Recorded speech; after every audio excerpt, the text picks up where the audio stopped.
નમસ્કાર ખેડૂત મિત્રો, હું છું શૈલેષ જેલુ અને ખેડૂત મિત્ર ચેનલમાં ફરી તમારું સ્વાગત કરું છું. મિત્રો, આજે એક સરસ મજાનો વિડીયો લઈને હાજર છું.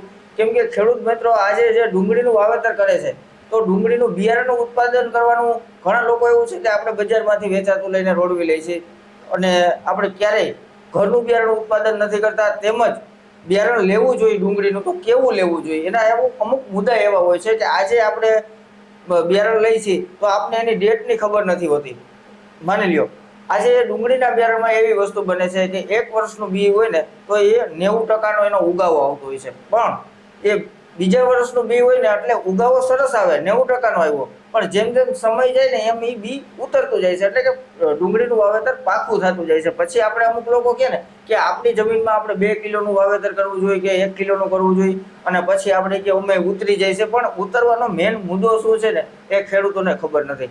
એટલા માટેથી આજે એવા ખેડૂતભાઈ સાથે તમને વાત કરાવવાનો છું કે તમે આજે એવું જાણશો કે કેવી રીતનું ઉત્પાદન કરવું અને કેવું બિયારણ લેવું, તેમજ એ પણ પ્લોટિંગ કરે છે. તો આપણે એની પાસે એવું ખાસ રિવ્યુ લઈ કે ડુંગળી બાબતની A to Z ડુંગળીના બિયારણ બાબતની માહિતી, કેટલી પ્રકારના બિયારણ છે, કેવી જાત છે, તો તમામ માહિતી આપણે આ યુટ્યુબ ચેનલમાં આપણા વિડીયોમાં ઉપલબ્ધ રહેશે. એટલે અત્યારે ચેનલમાં ન હોય તો સબસ્ક્રાઇબ જરૂર કરજો અને આપણે ખેડૂતભાઈની મુલાકાત લઈ. રામ રામ ભાઈ. રામ રામ. તો તમારું નામ જણાવશો?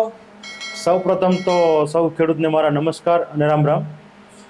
ખેડૂત મિત્રો, મારું નામ છે જગદીશભાઈ ધરમસિંહભાઈ ટીમ્બડિયા. મારું ગામ છે વડાળી અને તાલુકો જિલ્લો રાજકોટ. અને મારો મોબાઈલ નંબર છે 98 52 12 043 અને બીજો નંબર છે 94 084 96 104. ઈ નંબર આપણે ડિસ્પ્લે કરી દઈએ છીએ કે કોઈને કામ પડે તો કોન્ટેક્ટ કરવો. બરાબર. તો હવે મારું તમને એવું કહેવાનું થાય છે કે કેટલા સમય થયા તમે ડુંગળીના આ પ્લોટનું જે અત્યારે આપણે પાછળ જોઈ રહ્યા છો કે પ્લોટિંગનું કામ કરે છે, ડુંગળીના બિયારણનું ઉત્પાદન કરે છે, તો કેટલા વર્ષોથી તમને આ અનુભવ છે? આપણે આ 10મું વર્ષ છે. બરાબર. 9 વર્ષથી કન્ટિન્યુ આપણે સાવ પહેલા વર્ષથી જ્યારથી શરૂઆત કરી ત્યારથી આવ નાનેથી શરૂઆત કરી હતી. એમ કરતા કરતા ઉત્પાદનમાં હું સક્સેસ જાતો ગયો અને ખેડૂતોનો મને સપોર્ટ મળતો ગયો અને હું વધારે વાવેતર કરતો ગયો. આજે આ 10મું વર્ષ મારે છે ડુંગળી બિયારણમાં. તો આ તમે આપણા ખેડૂત મિત્રોને એવું બતાવો કે ઘણા અચકાય છે કે આપણે વાવવું જોઈએ કે નહીં, ઘરનું બિયારણ કરવું જોઈએ કે નહીં, તો એ લોકોને શું તમારે કહેવાનું થાય છે કે આમાં ખેડૂતોને ખેતી કરવી જોઈએ? ખરેખર ખેડૂતે ડુંગળી જ વાવવી હોય તો પોતા પૂરતું બિયારણ કરવું જોઈએ, અને ન કરવાની કઈ સગવડ ન હોય અને ન કરવું હોય તો એના માટે જે બિયારણ ખરીદ કરે છે જે ખેડૂત, એ સારી જગ્યાએથી સારી કંપનીનું અથવા તો સારો ખેડૂત જે સારી ક્વોલિટીનું બિયારણ બનાવતો હોય એની પાસેથી લેવું જોઈએ. એટલે ખેડૂત છે ને એ ક્યારેય ખોટું ન બોલે. પહેલી વસ્તુ એ કે ભાઈ આ વર્ષનું મારે બિયારણ છે તો આ વર્ષનું જે કહે, આગલા વર્ષનું હોય કે ભાઈ મારે 2 વર્ષ બી જૂનું થઈ ગયું છે, એમ ખેડૂતનો દીકરો હોય છે ને એ કહી દે છે, બાકી કોઈ કહેતું નથી આપણે બજારમાં. એટલે આપણે ખેડૂતો પાસેથી લેવું પણ જરૂરી છે ને. તમે આ ઉત્પાદન કરો છો, તમે વેચવા માટે બનાવો છો, તો તમે આનું પ્લોટિંગ કરી અને વેચવામાં કઈ રીતે બજારમાં મૂકો છો? હા, જો આનું બિયારણ અમારે પાકી જાય ને એટલે હાર્વેસ્ટિંગ કરી પ્લાનમાં સાફ કરી અને દરેક વેરાયટીને અલગ અલગ રાખવાની. અને પછી ખેડૂતના મારે એડવાન્સમાં ફોન આવી ગયા, બુકિંગ કરી ગયા કે ભાઈ મારે મણ જોઈશે, કિલો જોઈશે, 500 ગ્રામ જોઈશે, હું કિલો વાળાની ખેડૂતને બિયારણ આપું છું. બરાબર. આવી રીતના મારું એડવાન્સ બુકિંગ હોય છે. અને એમ છતાંય કોઈ ખેડૂત થોડા ઘણા કંઈક પાણીમાં પ્લસ માઇનસ થાય, ન હોય પાણી અનિવાર્ય સંજોગોને કારણે, તો ન લેવા આવે તો એની બદલીમાં બીજા ખેડૂતનું મારું બુકિંગ ચાલુ જ હોય.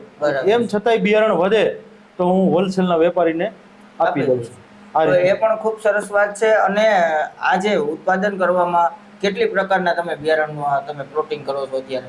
હા, મારી પાસે લગભગ અલગ અલગ વેરાયટી અને એની પેટા વેરાયટી એટલે કે 10 પ્રકારનું બિયારણ કરું છું. જેમાં સૌ પ્રથમ સફેદ બુદેલ એક્સપોર્ટ, એ દિવાળી પછીનું વાવેતર છે. અને ત્યાર પછી નાસિક લાલ ઘાવરિયું, એમાં મારી પાસે 4 વેરાયટી છે અલગ અલગ. બરાબર. એમાં 1-2 વેરાયટી એવી છે કે વેલી પાકતી જાત છે, એ માર્કેટમાં વેલા આવી જાય ને એનું આપણે ખેડૂતને વળતર સારું મળે. પછી ત્યાર પછીની સફેદ ઘાવરિયું કહેવાય, એ પણ ચોમાસે વાવવાની જાત છે. ઘાવરિયું શબ્દ આવે એ ચોમાસા વાવવાની વેરાયટી છે. બાકી પીળી પત્તી છે અને પુના ફુરસંગી છે અને એક રેડ 3 છે. બરાબર. આમાંથી 50% વેરાયટી એવી છે જે નાસિકની વેરાયટી છે, જ્યાં આપણે ત્યાંથી દડા લેવી અને વાવીએ છીએ એટલે ત્યાંનું થોડુંક વાતાવરણ સારું અને આબોહવાના અંતે બધું એના કારણે ત્યાં પાક સારો થાય ડુંગળીનો, અને એ આપણે અહીં વાવીને એનું બિયારણ કરીને ખેડૂતને આપીએ એટલે ખેડૂતને બધી રીતે ઉત્પાદનમાં સારું રહે. સારું રહે છે. તો અને આમાં આશરે તમારે કેટલો સમય લાગે બિયારણ બનાવવામાં આવે?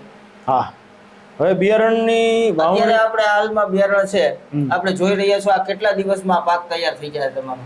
લગભગ 5 થી 5.5 મહિના જમીન ઉપર આધાર છે. કોઈ જમીન ઉતાવળી હોય તો 10-12 દિવસનો ફેર પડે, 15 દિવસ 10-12 દિવસ વહેલું પાકે, પણ જનરલી 5.5 થી 5 મહિનાનો સમય ડુંગળી બિયારણ પાકવા માટે લાગે છે. બરાબર છે. અને આને વીઘે આપણે ઉત્પાદનની વાત કરી તો? હા, વીઘાની વાત કરીએ તો ઉત્પાદનમાં જે નાસિક લાલ ગાવરિયું કહેવાય કે સફેદ ગાવરિયું, ગાવરિયો શબ્દ આવે એટલે ચોમાસે વાવવાની વેરાયટી, એનું ઉત્પાદન વીઘે 6 થી 7 મણ, અને વધારે પણ હોઈ શકે 8 થી 10 મણ, એનાથી ઓછું પણ હોઈ શકે, એ વાતાવરણ ઉપર આધાર. અને સફેદ બુદેલ એક્સપોર્ટ એ 8 થી 10 મણનો ઉતારો હોય છે. પીળી પત્તી કે રેડ 3 આ બધી વેરાયટી જૂની ડુંગળીઓ હોય છે, એનું 8 થી 10 મણ ને 10 થી ઉપર પણ જાય છે. એમાં પણ વાતાવરણ ઉપર આધાર હોય છે. બરાબર છે. તો હવે આપણે આ ડુંગળીનું વાવેતર કરવું હોય કોઈને અને બિયારણ લેવું હોય તો તમે અવશ્ય કોન્ટેક્ટ કરજો, કારણ કે 20 થી 25 વીઘાનું વાવેતર તમે પ્લોટિંગ કરેલું છે. હા, એ અલગ અલગ વેરાયટી એનાથી વધારે કરેલ છે. બરાબર છે. અલગ અલગ વેરાયટી આ મેં તમને આગળ કીધી ને 10 વેરાયટી, એ બધી વેરાયટી અલગ અલગ ગામમાં કરવી પડે.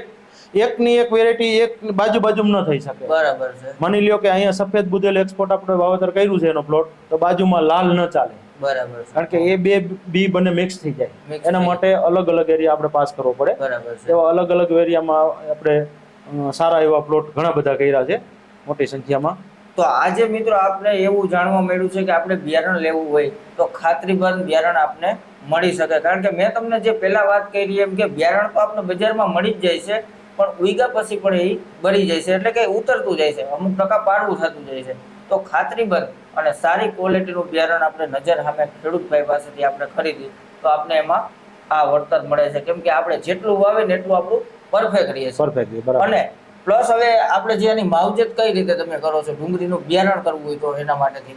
હા, ડુંગળીનું બિયારણ વાવવાની વાત હોય ત્યારે ડુંગળીના દડા કેવી પ્રકારના પાસ કરવા, કઈ સાઈઝના, કેવી તંદુરસ્તી, કયા એરિયામાંથી લેવા, આ બધા મહત્વના મુદ્દા છે.